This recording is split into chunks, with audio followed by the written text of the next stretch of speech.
Room 100 of the Hotel Chelsea held its breath under the yellow flicker of a failing bulb, the bathroom tiles slick with a cold that had nothing to do with the October night. A girl lay crumpled where the light could not reach her, the dark stain spreading beneath her like a slow accusation. A single fatal wound, the only story the room would tell. The boy who found her, the pale-faced bassist who had made a theatre of chaos, stood shaking in the corridor with the residue of the scene clinging to his leather jacket. But the wound was deep, the angle was wrong, and the knife on the floor had been wiped clean of everything except the silence that followed. The first person to see what was left of Nancy Spungen was a friend named Linda, who had been called up to room 100 at the Hotel Chelsea during the night. Sometime around 10:49 on the morning of October 12, 1978, Linda opened the bathroom door and found Nancy collapsed on the tile floor, the blood already cold and still.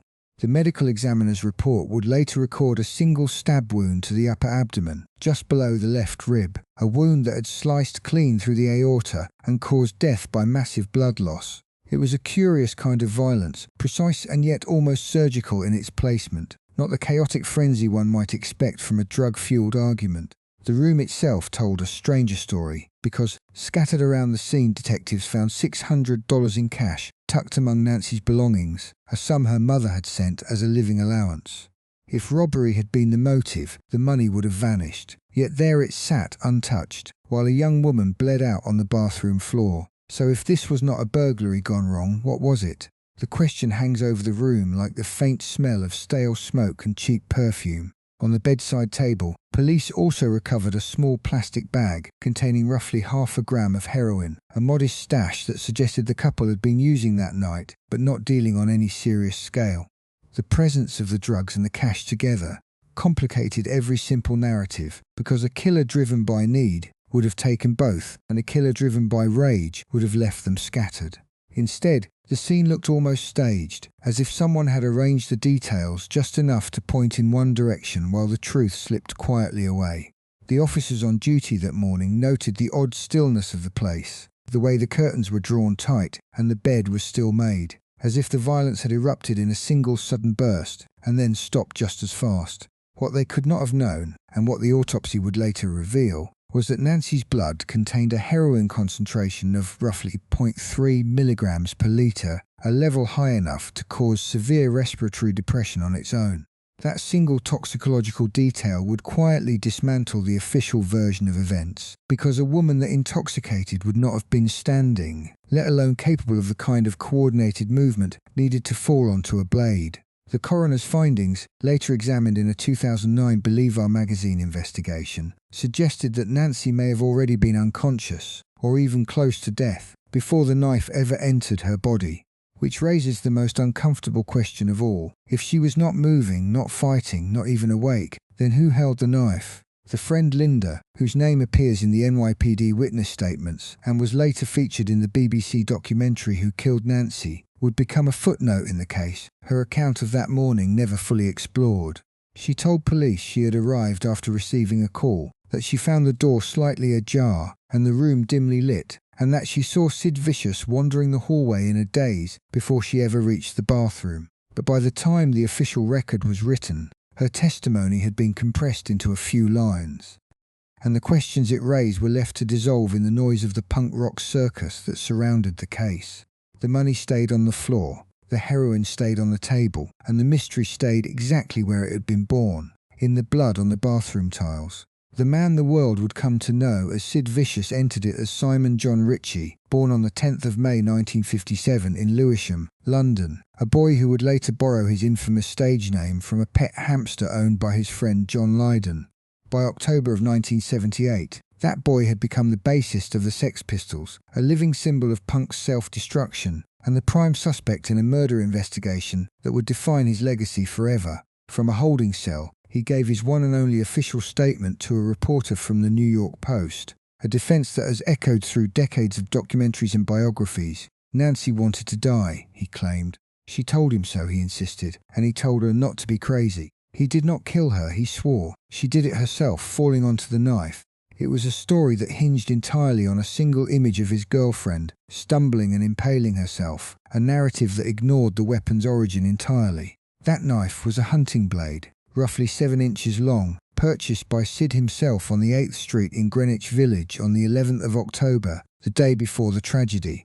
He had bought it as a gift for Nancy, a macabre token of affection that would become the instrument of her death, a detail that sat uncomfortably against his portrait of a helpless bystander. The blade was his, the intent behind the purchase was his, and yet his account demanded that the world believe its final use was a tragic accident. The police, however, had more than just a weapon and a story. They had science on their side, and that science told a far more complicated tale.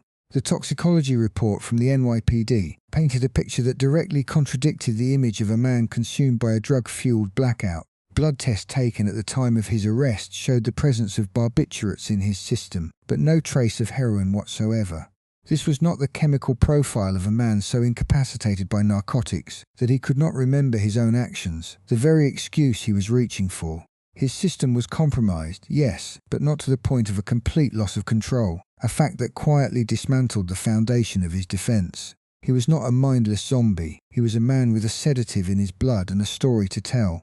And then there was his behaviour, which seemed to belong to a different person entirely, one who was either profoundly detached from reality or a remarkably convincing actor. Instead of fleeing the scene, Sid wandered the hotel hallways, engaging staff in conversation, his demeanour so unsettlingly casual that he reportedly asked, with a strange air of detachment, whether she was really dead. Was this the frantic panic of an innocent man, or the hollow shock of a guilty one? How could anyone claim to have been so out of control that they could not remember stabbing their lover, yet remain composed enough to chat with hotel employees and inquire about the outcome of the violence in such a languid tone? The evidence began to form a portrait not of a man who had lost his mind, but of one who was, perhaps for the first time in his chaotic life, calculating his next move. The room grew quiet around the question that his own actions posed, a question that would follow him right up until the moment his own troubled story reached its end. She was born on the 27th of February 1958 in Hathoro, Pennsylvania, into a comfortable middle-class Jewish family, and by the age of 11 she had been diagnosed with schizophrenia. That diagnosis would shadow every step she took for the rest of her life, colouring how she was seen by the world and, more painfully, how she often saw herself. Hers was a story of chaos and hunger for meaning, of a bright and desperate girl who seemed to be searching for something solid to hold on to in a life that never gave her stable ground. She was not a blank figure on the edge of a stage. She was a person with a history long before she ever met the man whose name would become forever tangled with her own. To reduce Nancy Spungen to a footnote in Sid Vicious's story is to ignore the fact that she had already been moving through the New York punk scene for years, forming her own connections. A persistent myth paints her as a nobody who latched onto a famous band, but the truth, as recorded in Legs McNeil's oral history, Please Kill Me, is that she had relationships with musicians like Tommy Ramone of the Ramones well before Sid ever entered the picture. She was already embedded in that world, already known, already carrying her own complicated history of love, addiction and pain. She was the one who, according to the account of their meeting at the Waldorf Astoria in April 1978, helped bring Sid and his band into that circle, introducing him to people and places he would never have found alone. What she and Sid shared in those final months was a descent that was both profoundly intimate and utterly destructive. From August to October of 1978, they used heroin together continuously at the Chelsea Hotel, and at a time when a single dose in New York cost around $15 to $20, they were burning through roughly $100 a day on the drug. That number is not a casual detail. It represents the total consumption of their days, the rhythm of their life together reduced to the next hit, the next nod, the next moment of oblivion. The popular story that Nancy dragged Sid down is a comfortable fiction, but the reality was a partnership in self-destruction, two people who found in each other both a mirror and a fuel for their worst instincts. He was not a boy led astray. He was a willing participant in a shared catastrophe. The tenderness of their bond was real, but so was its violence, its jealousy, its constant edge of panic. Nancy was not a passive victim in that dynamic. She was a deeply troubled woman living on the rawest nerve of her own illness, and the world around her had never given her the tools to cope with it. So when we ask how a woman with such a severe psychiatric condition and such a heavy addiction could become the victim of a fatal stabbing, we have to ask a more uncomfortable question. Who was actually protecting her? Her family had tried, her doctors had tried, but she had slipped through every net and landed in a hotel room where the only person who truly understood her was a man as broken as she was. When the autopsy later revealed that Nancy was about 3 months pregnant at the time of her death, the tragedy became almost unbearably layered. That detail, kept out of contemporary news reports for reasons of sensitivity, adds a dimension that changes how we must see everything that came before it. A woman with schizophrenia, a severe heroin addiction, and a pregnancy, trapped in a hotel room with a violent addict, is not a simple story of a groupie who got what she deserved. She becomes something else entirely, a figure of profound vulnerability, whose life was already hanging by the thinnest thread long before the knife ever appeared. And that thread, it seems, was cut in the early hours of October 12, 1978, leaving a question that has never been answered. For Nancy Spungen to have fallen onto that blade, she would have needed to be standing upright and moving forward with enough force to drive a 7-inch hunting knife deep into her own abdomen. The medical examiner's report tells a different story. The single wound entered her upper abdomen, just below the left rib, and sliced through her aorta, the body's main artery, causing death from rapid blood loss. A wound like that, delivered with such precision and force, is not the result of a stumble. It is the result of a direct, purposeful thrust. This is the first crack in the myth that Sid Vicious was innocent of murder, the first piece of forensic evidence that his story of a tragic accident simply does not hold up to scrutiny. Think about the physics of what Sid described, and you begin to see the problem. The second crack is even more damning, and it comes from Nancy's own bloodstream. The toxicology report, analysed in a 2009 Believer magazine investigation into what it called the myth of Sid Vicious, found a heroin concentration of roughly 0.3 milligrams per litre in her blood. That is not a recreational amount. That is a lethal dose, a level high enough to cause severe respiratory depression, to slow the heart to a crawl, to render a person completely unconscious and unresponsive. The question that follows is inescapable. How could a woman incapacitated by a near-fatal overdose have the coordination, the strength, and the awareness to stand up and fall onto a knife? The image Sid painted of Nancy lunging toward him in a moment of despair is a fantasy that collapses against the cold, hard reality of pharmacology. A body that overloaded with heroin is not a body capable of that kind of movement. It is a body that is, for all practical purposes, already gone. To see how investigators untangle a myth like this, you start by looking for the physical impossibility. First, you establish the nature of the injury and ask whether it could plausibly be self-inflicted, which here means checking the wound's angle and force against the story of an accidental fall. Second, you examine the victim's physical state at the time of death, using toxicology to determine if they were even capable of the actions described. Third, you compare the official narrative with the forensic evidence, and you let the contradictions speak for themselves. When you apply this simple framework to the case of Nancy Spungen, the conclusion is unavoidable. The story of a stumble, repeated for decades, was never supported by the science.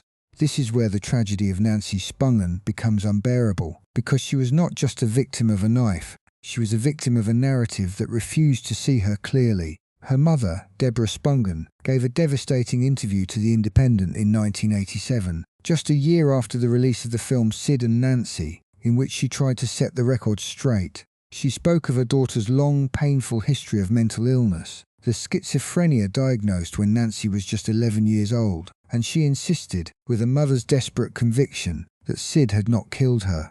Deborah believed in a third party, in a drug dealer who had come to collect a debt, in a shadowy figure who had slipped out of that room before the police arrived. She spent years and a considerable amount of money hiring private investigators to prove it, but without a confession and without a witness, her theory remained just that, a theory. The official record and the public imagination had already settled on its verdict. So if the science says Nancy could not have fallen on the knife, and if her own mother swore Sid was innocent, then who was in that bathroom? Was there a figure who walked through the door of room 100 in the minutes after Sid stumbled into the hallway? A figure who saw the money on the table, saw the unconscious girl, and made a split-second decision? Or was Sid Vicious in a drug-fueled haze, responsible for an act of violence he could not later face? Every piece of forensic evidence that was meant to answer these questions only served to deepen the mystery, leaving a void where the truth should have been. The puncture wound, the lethal dose of heroin, the locked door, and the shattered alibi all point to a single uncomfortable conclusion. Nancy Spungen's death was no accident. So who drove that blade into her, and why has the world been so willing to accept a lie? The most persistent theory, the one that refuses to die in the corners of punk fandom, insists that a third person entered that room. Investigative journalists, including those at Mojo, have long pointed out that the timeline is almost impossibly tight, with only about 15 minutes elapsing between the moment Sid and Nancy were seen entering together and the sound of the disturbance that led to her death, all without a single neighbour reporting an argument from the hallway.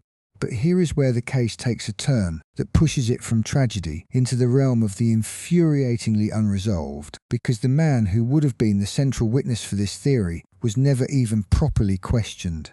Deborah Spungen, Nancy's mother, spent the rest of her life insisting that the official story was a sham.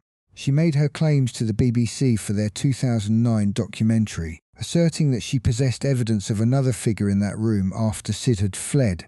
But the police never accepted her assertions, and she never produced a single piece of that proof to the public. It's the kind of claim that gets dismissed as the grief-stricken fantasy of a mother, but when you look at the gaping holes in the official narrative, her words take on a different weight. The entire case is a collection of such moments, small inconsistencies, that like a map of a city where the streets don't match the grid, suggests the official version is missing a key block. To approach a case that has never been solved, whether it's a murder in a New York hotel or the mysterious breakdown of a legendary band, you have to learn to let go of the simple story. The first step is to identify the official narrative and treat it as a hypothesis, not a truth, asking yourself who benefits from that specific version of events being believed. The second step is to look for the details that don't fit, like the $600 left behind or the tiny window of time, because a good lie is built on a foundation of consistent falsehood, not one awkwardly unaccounted for detail. The final step is to consider the possibility of professional failure, the idea that an investigation can be closed not because it's solved, but because it's simply easier than admitting what was missed. Why was the police response so uncurious? Why was a timeline of 15 minutes, which left almost no room for a violent struggle, not immediately seen as a red flag pointing towards a scenario that didn't involve a man losing control? The most logical answer is that they had a suspect, and once they had him, the investigation was over before it had even truly begun. In the absence of any actual evidence, that mystery figure remains just that, a mystery, the ghost in a story that everyone involved seemed all too eager to finish. But what if the truth really was hiding in that room, in the 10 minutes that no one can account for? And what if the only person who knew it was a man named Boo? Here's where things get genuinely strange. The only man who saw them happy just before the end, the man who lived in that room and supplied the drugs, simply vanished from the story, never charged, never followed up, just a loose thread that was never pulled. It feels like a piece is missing, a key that might have opened the door to what actually happened in those 15 minutes when things went silent. If the case file had been examined with the diligence it deserved, that gap in the timeline might have been the thing that broke the official case apart, leaving the door open for a very different kind of answer. The deeper truth is that the answer may have been hiding in plain sight, not in the form of physical proof, but in its complete absence. The Chelsea Hotel in 1978 was a place where the creative life of the city blurred with its darkest corners, a fact that meant no one thought to ask who else might have been in the hallway that night, and no one thought to check what might have been caught on the rudimentary security cameras that were so unreliable they may as well have not existed. The most important detail is this: there is no footage, no witness who saw a stranger, and no reason to believe anyone was looking for one. The police had their answer. They had no reason to hunt for a ghost. But what if that ghost was the only one who could have explained why Nancy Spungen was lying on that tile floor with a wound that should have been impossible for her to inflict on herself? What if the truth, elusive as it was, died with the man who claimed to be innocent, leaving only a trail of unasked questions and a room that now belongs to sanitized history? Her mother spent 30 years chasing a story that the world had already decided was over, and in the end, the words of a grieving woman mean less than a closed file. The real mystery isn't who killed Nancy Spungen. It's why the official story was so readily accepted. The photographer Robert Mapplethorpe and his partner were staying in a different room at the Chelsea Hotel that night, and he later told police he heard a woman scream around 2 a.m., dismissing it as noise from a party. His testimony sits in the NYPD file, a quiet detail from a man whose artistic eye was trained on the darker corners of desire, yet he never thought the sound worth investigating. The couple's room was down the hall from 100, close enough that a cry of genuine terror should have been distinguishable from drunken laughter, but Mapplethorpe chose to roll over and let the moment pass. That decision, made in a split second of indifference, would become one of the strange, unexamined footnotes of a case where everyone seemed to hear something, yet no one acted. How many other sounds were swallowed by the old hotel's walls that morning? Sounds that could have untangled everything. The person who knew Sid and Nancy's habits best was a man called Boo, whose real name was Jerome, their roommate, and the dealer who fed their addiction with a steady supply of heroin. Boo told investigators that he had seen the couple in good spirits just hours before the screaming started, a statement that paints a far more peaceful picture than the violent argument the prosecution would later suggest. He was the one who sold them the drugs that clouded their final hours, and he was the one who vanished into the city's chaos afterward, eventually ending up homeless on the streets of New York. Though he provided the substances that may have left Nancy incapacitated and Sid barely conscious, Jerome was never charged, and no evidence ever tied him directly to the knife wound that killed her. The police accepted his account without much resistance, a decision that raises an uncomfortable question about whose stories were worth believing back then. But the most troubling contradiction comes from the hotel's night clerk, whose recollection of that morning was recorded in the archives but never pursued with any real rigour. He described seeing someone enter or leave room 100 around the time of the murder, a detail that clashes with the official timeline laid out by the officers who arrived later. According to the dispatch log from the NYPD, a team of 4 officers from Manhattan West and 2 forensic investigators reached the scene shortly after Linda's frantic call, and their report made no mention of any third party. If the clerk's memory was accurate, then the entire narrative of a lone drugged musician losing control falls apart, and the possibility of an intruder becomes far more credible than the official story ever admitted. Why did no one push him for more details or check his claim against the physical evidence? Then there is the shirt Sid was wearing that night, a Sex Pistols t-shirt stained with Nancy's blood on the right sleeve, a piece of evidence that the police logged with careful precision. The location of that stain suggests he was holding her or grappling with her at the very moment the blade entered her body, which supports the theory that he was present when she died. But presence is not the same as intent, and the blood on his sleeve could just as easily come from a desperate attempt to stem the flow as from an act of violence. The prosecution never had to argue this in court, because the trial never happened, and so the shirt remains a mute artifact, waiting for someone to ask whether the blood pattern matches a killer or a man trying to save a woman he loved. The night clerk's overlooked testimony, the photographer's ignored scream, the dealer's convenient memory, and the stained fabric all circle each other like ghosts, each one holding a piece of a puzzle that was never assembled.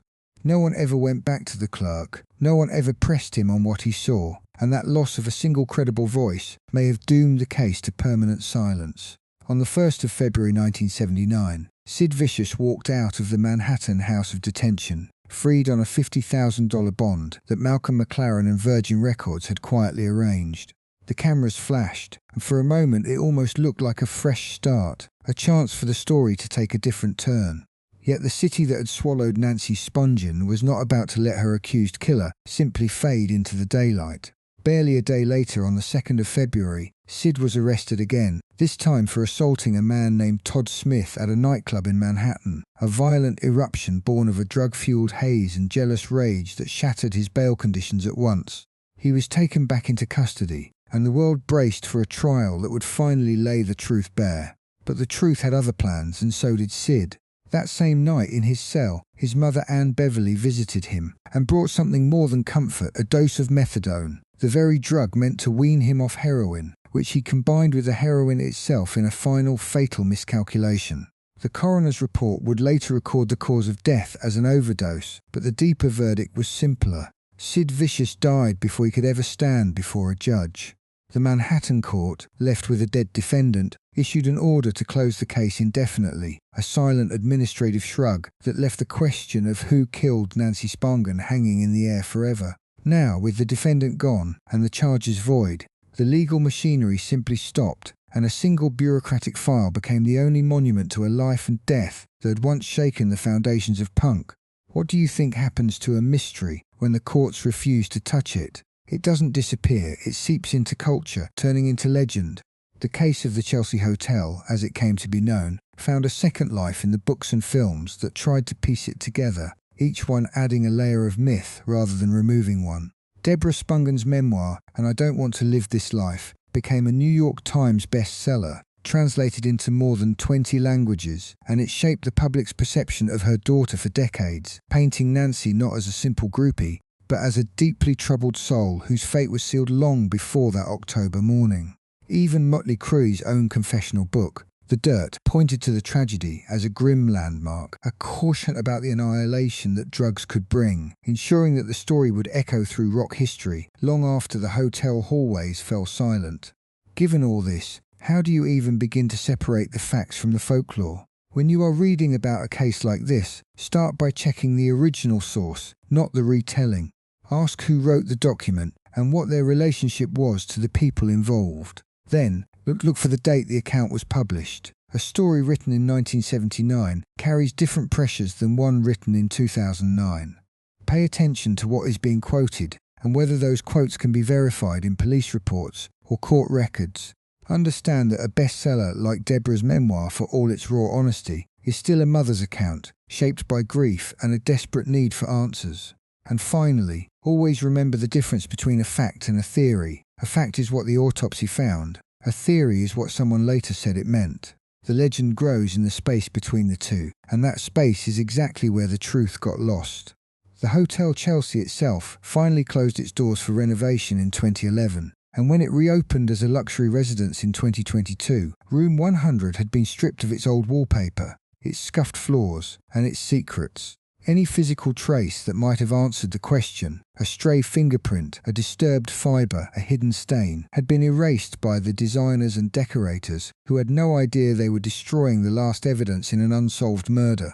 So here we are at the end of the road, staring at a wall that time has painted over. The blade that pierced Nancy's heart never found its owner in a courtroom. The boy who might have confessed, or might have been vindicated, lies in a grave with the words Sid Vicious etched above him, a name borrowed from a hamster that now carries the weight of a damning mystery. Was his death an accident, a strange act of poetic justice, or a final escape from the shame he could not face? We will never know, and that is the cruelest twist of all. The Hotel Chelsea still stands at 222 West 23rd Street, landmark of artistic ambition and restless creativity that once housed Mark Twain, Dylan Thomas and Andy Warhol. Its walls have absorbed countless secrets, but none linger with the weight of what happened in Room 100 on that October morning in 1978. The official record tells us Sid Vicious was the killer, yet the case was never tried, never tested, never truly concluded. Deborah Spungen, Nancy's mother, hired a private detective to pursue her own investigation and publicly maintained until her dying day that Sid was not the man who murdered her daughter. Sid himself, in a desperate phone call from jail, insisted to his own mother that he could not have done such a thing, and she carried that plea with her for the rest of her life. So where does that leave us, caught between a confession that never happened and a verdict that never came? We are left with three haunting possibilities: a violent rock star who snapped, a doomed woman who fell onto a blade, or a third presence in that room who vanished into the night without a trace. Nancy was pregnant when she died, her bloodstream heavy with enough heroin to have rendered her unconscious long before the single wound tore through her aorta, and nobody has ever coherently explained how a woman in that condition could have orchestrated her own death. The cultural machinery has never stopped churning around this tragedy, from best-selling books to documentaries, and even the punk-inspired cautionary tales of later bands all circle the same unresolved void. The unanswered question has become its own kind of monument, more enduring than any biography could be. And now I have to ask you directly, because the silence around this case, Hayes, has lasted 45 years and somebody has to break it. Who do you believe was in that room? Do you trust the official story of a jealous addict? Or does the evidence point somewhere darker, somewhere the police never looked? Share your theory in the comments, because the truth about Nancy Spungen deserves more than a closed file and a faded headline. And if you want to dig deeper into the mysteries that rock music has tried to bury, stick around for the next video, because some legends are built on noise, but the quiet ones are the ones that haunt us longest.